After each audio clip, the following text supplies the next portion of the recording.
warahmatullahi wabarakatuh. Kembali lagi kawan di Legenda Catur Dunia. Masih dari turnamen catur 960 atau Fish Random Freestyle Chess Grand Slam seri keduanya, seri Paris Prancis, yang memainkan game kedua babak semifinal kemarin malam kawan.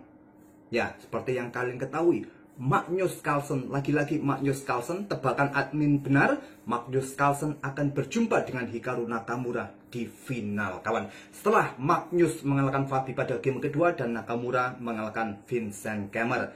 Perebutan tempat 5, 6, 7, 8 juga enggak kalah menarik kawan. Ada kejutan di mana Ianipo pada game pertama menang atas Arjun.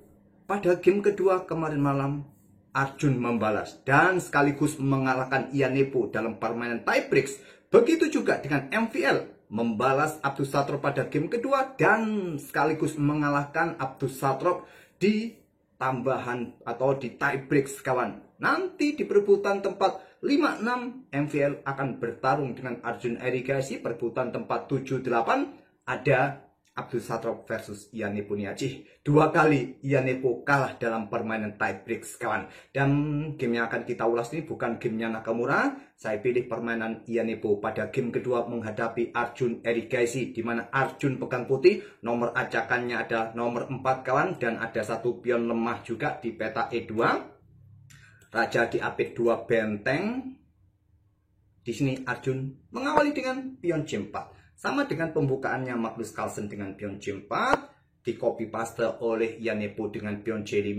Ya, cukup prinsipil ya untuk mendapatkan peta pusat dan juga berikan akses bagi gajah masing-masing. Pion B3 buka ruang bagi menteri, begitu juga dengan Ianipo dengan pion B6-nya. Nah, Arjun memilih dengan pion D4. Sama dengan pembukaannya Magnus, kebetulan ya. Mereka kan satu tim, saat pegang putih ya mereka berdiskusi bersama. Jadi ide seperti ini dicontoh dipakai juga oleh Arjun kawan. Pion C pukul pion D4, menteri ambil balik. Nah ini ada beda, di mana Fabi memilih dengan langkah kuda ke E6 ya. Menteri mundur ke D2.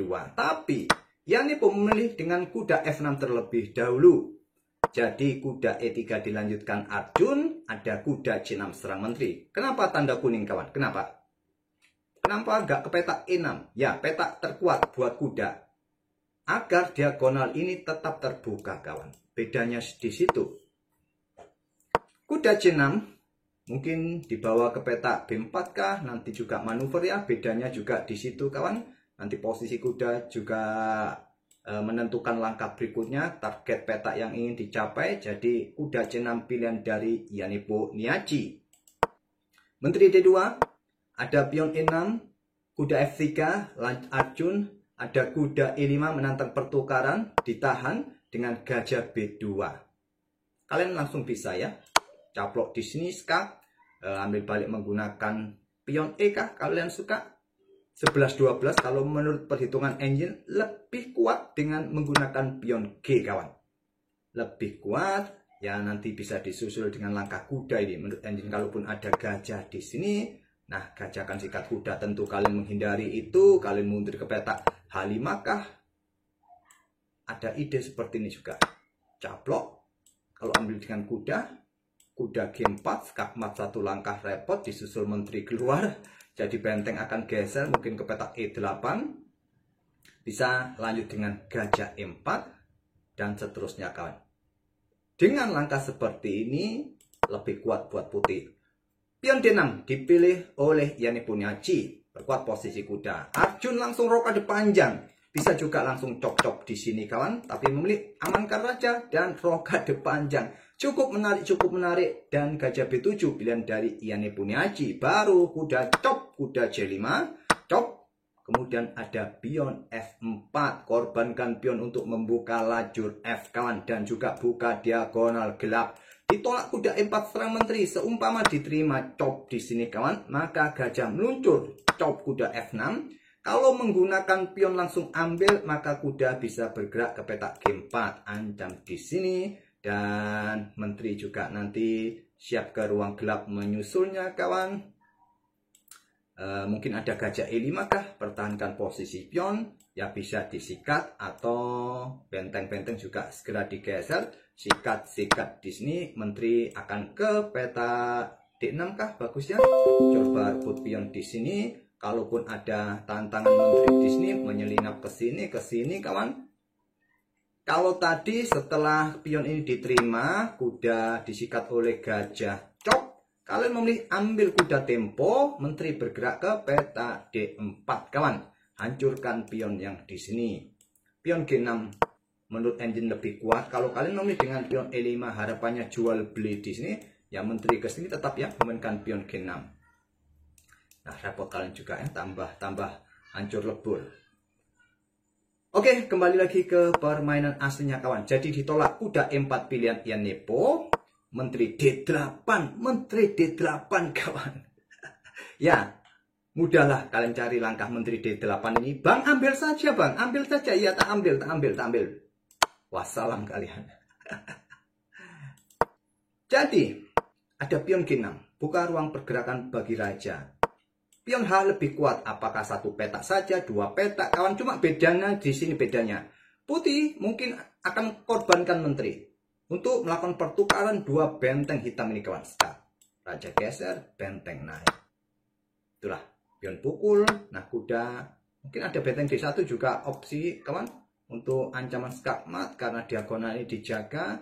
Atau kalian pindah kuda kurang bagus untuk saat ini, jadi benteng ini salah satu pilihan terbaiknya. Oleh karena itu kawan gak mau bertukar dengan dua bentengnya, Ian Nepo memilih dengan pion G6. Jadi bedanya di sini kalau kalian melakukan pertukaran di sini ya, ada benteng kalian keluarkan skak, nah raja ke G7 saja backup bentengnya. Itu yang menjadi pembeda kawan. Oke, bergerak menteri ke E7 menghindari ancaman benteng karena tidak ada ancaman skakmat lagi. Sekarang pion H5, pion F pukul pion E5, gajah C6. Berikan tempat bagi menteri keluar atau untuk dukungan benteng nanti ancam usir menteri. Kemudian di sini gajah caplok kuda E4 cop, ambil balik cop. Kalau kalian tempo di sini kawan ancam menteri. Ya, sikat saja cop, dapat menteri di sini cop. Jadi cop dulu, benteng HF1, ada ide nanti apakah meluncur terlebih dahulu kawan. Saya rasa benteng ini ya yang dulu meluncur. Kalau ambil, nah skakmat nanti. Jadi benteng H7 dipilih oleh Ian Nepo pertahankan peta F7-nya. Benteng D8. Ada benteng pukul benteng. Menteri ambil balik skak, raja G7, menteri E7. Tetap potensinya ancaman skakmat. Jadi gajah F5 blokade. Malah ancaman skakmat tak terhentikan kawan. Yang kuat lari saja. Mungkin ada menteri F8 skak, baru di sini blokade. Benteng meluncurkah? Ya, saya rasa benteng meluncur ya. Tak perlu saya perpanjang lagi. Kalau di sini benteng meluncur kawan. Ya memang jauh dari ancaman skakmat ya, jauh. Tetap ya. Bisa ke sini dulu kah? Atau gajah dulu, sikat gini. Sikat gini. Ya tetap unggul ya. Tetap unggul perwira putih. Tapi mulai dengan gajah F5 blokade dan Arjun meluncurkan korbankan benteng meluncur sikat gajah F5. Luar biasa. Ambil balik menggunakan pion G, menggunakan pion E, maka ada kuda caplok. Pion ini juga ikut bermain kawan. Selepas itu bisa menteri G5 skak atau dengan pion E6 discover check, terserah kalian. 4 langkah berikutnya skak mat. Bergerak ke sini, maka ada menteri F6 skak mat. Bergerak mundur ke sini, menteri G5 skak, tak ada pilihan lain geser ke sini, dan menteri D8 skak mat. Ambil menggunakan pion G, tetap kuda ambil pion F5 cek. Bergerak ke sini, skakmat satu langkah. Ambil kawan menggunakan pion sama idenya tadi dengan pion E6 discover cek. Blokade. Cek. Raja G8. Menteri G5 cek. Dan Ian Nepo menyerah di langkah ke-24. Luar biasa. Luar biasa, hanya 24 langkah saja kawan. Dan kontrol waktu mereka masih tersisa cukup banyak ya. Ian Nepo masih punya 37 menit. Ya, kebiasaan Ian Nipu ini mainnya suka cepat kawan. Ya gini jadinya. Ancaman skakmat kawan. Raja geser. Ya nggak bisa kayak tadi ya, karena ada menteri yang kawal. Jadi dengan gajah skak. Checkmate. Oke, itulah kawan. Partai yang pendek ya, semoga bisa menghibur. Jangan lupa tinggalkan jejak kalian, terutama jempol. Cukup jempol saja, sangat berarti bagi perkembangan channel kami kawan. Dan kita akan bertemu di video-video berikutnya. Untuk live streaming nanti malam, insya Allah tetap live streaming, cuma nggak saya awali sesuai jadwal jam 6. Mungkin agak lambat nanti, kira-kira jam 7 atau setengah 8. Supaya nanti bisa bisa melihat middle game sampai end game. Kalau kemarin kan kita terputus ya di middle game, nggak sampai end game. Oke, sekali lagi mohon maaf kawan ya atas ketidaknyamanan saat live streaming. Dan kita akan bertemu di video-video berikutnya. Terima kasih. Wassalamualaikum warahmatullahi wabarakatuh.